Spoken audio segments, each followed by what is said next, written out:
Hi, welcome to AFTV. We've just been Everton at Goodison Park. 1-0. I got down Potts for me. Potts, bro. Finally.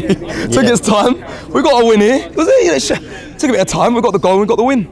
Long time coming, man. Oh yeah, tell me. Amount of times that people have come to this ground leaving and being disappointed. It's mad to think that, really. You get those kind of bogey teams, don't you? Everyone's got them. Every single team's got them, and it seems that this ground and Everton it seems that unless we play them at the Emirates in the last game of the season, it's not comfortable. So it wasn't unbelievable convincing today, because I feel like we should have created a lot more, and I still think we can create a lot more, but really there was only a team that deserved to win, and I think it was us. I thought we dominated from start to finish in terms of the possession. I don't think there was any major clear-cut chances that Arsenal would be disappointed they missed. There weren't really that I look at peppering the Everton goal, but at the same time we dominated though, but all over them. I mean, like, there was a couple of chances they had. Raya collected it a couple of times, but I can't sit there and lie to you and say that this was really tough. How did we get away with this one? And we've done that before, haven't we, against teams? So for me, the 3 points were well deserved today, and I think it would have been pretty criminal if we would have walked out there with nothing. Do you know what I mean? 100%. I mean, even a point I would have been really disappointed. But you just know it's fine margins in football. You know what I'm saying? Because at 0-0, everyone's thinking what we're really creating.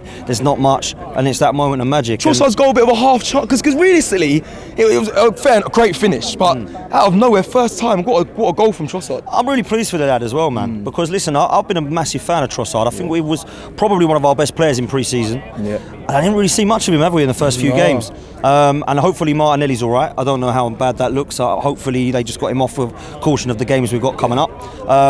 But that's the thing now, we've got Trossard to come in and you don't feel so bad, you know, whereas not so long ago we were thinking, oh no, Martinelli's down, who's we got coming on? Now we've got Trossard who steps in and he scores the goal, and I think I'm really pleased for him, and I'm also pleased for Fabio Vieira today, because, you know, last season he had a really difficult first season in an Arsenal shirt. A lot of people, including myself, are thinking, what are we going to get here? Is this a lot of money? I know he needs time, I understand players need time, but sometimes you can just see it, you do the eye test and you think, is this guy fit for the league? Is this guy need to get stronger? And actually when he's getting on the ball now, I'm starting to see a little bit of flair. I'm starting to get a little bit more excited when he's on the ball now, and last season I wasn't doing that, Cecil, I agree. I was on the ball thinking, come on, be stronger, come on, make sure you don't lose it there, don't lose your jewels. And actually now, not only I see a little bit more strength, I'm starting to see a little bit more play. And I feel like he's one of the players now that people are starting to trust. And every time that he was getting on the ball, you were thinking he was going to deliver, he was going to cross.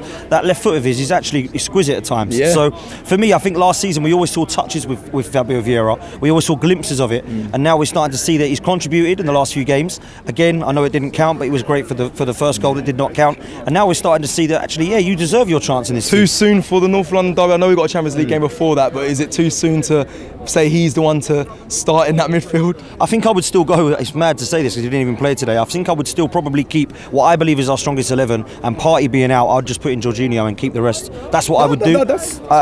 Against Tottenham I'd do the same. I think Jorginho does give us balance in the middle when we need it at the Emirates there, but for me, I think that Fabio Vieira knocking on the door, and fair play to him, because this is what we've got to see now, is people taking their chances. Manchester City have 20 players, don't they? And they're all knocking on the door, they all want that, and we need to start seeing that now. So when Trossard and Vieira, we still haven't seen Smith Rowe, which is potentially a worry. Havertz come on today, and I thought actually did quite well with some of the jewels he won. So we saw two teams, that one that's really struggling at the moment in Everton, and one that I believe will be up there this season. Whether we can win it or not, there's still too long to go to work that out. Manchester City are an absolute different animal, different beast.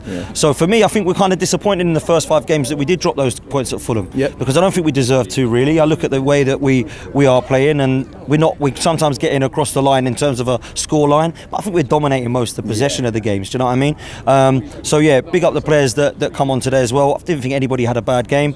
I really like in this right hand side of Rice with Ødegaard, with Saka, with White. I'm really liking that. And the left hand side, believe it or not, was to start with, is this the same? And then we saw Vieira come into it, Trossard come into it, and then we kind of balanced out what was perhaps a lopsided start for us, because 100%. It was going down the right a lot first down Malenko's side, and then in the second half we saw it go down the other side. Absolutely, man. And listen, we've still got Jesus to get back into this side regularly. I think that's going to happen. We've still got players to come back into it. We mentioned Smith Rowe, which I'm not quite sure what's happening there, Cecil. I don't know if that's... I understand that he's behind the pecking order now of Trossard and Vieira, but it's a worry for me that we're not seeing him at all. That's a real strange one. But I'm liking what I'm seeing at the moment, and I hope that we keep it going. This is the big test for Mikel Arteta now in terms of squad rotation. We saw today David Raya start. That was a strange one. But what's going to happen now is Ramsdale going to come back in the Champions League. We have to wait and see. We've obviously got some big games coming up, big North London derby coming up, and I think what you'll see now is 2-3 players being rotated. So Pep Guardiola does this. This is what people sometimes kind of get wrong. We don't see wholesale changes from the Man City side. There's 3 or 4 players. He might leave Foden out. He might leave Grealish out. They'll come in the next game. I think we might start to see that now. When we started to see today, Havertz was on the bench. Vieira come in. Are we going to see that switch back round? You know, we've mentioned the players that haven't got a game so much yet. So are they going to then get a time? We've got Brentford in the Carabao Cup coming up. PSV coming up. This is going to be the biggest test for me for Mikel Arteta now, is how can he actually rotate this squad and keep everybody happy, but also keep the balance going and keep the momentum. So this is going to be a test, man. But big up.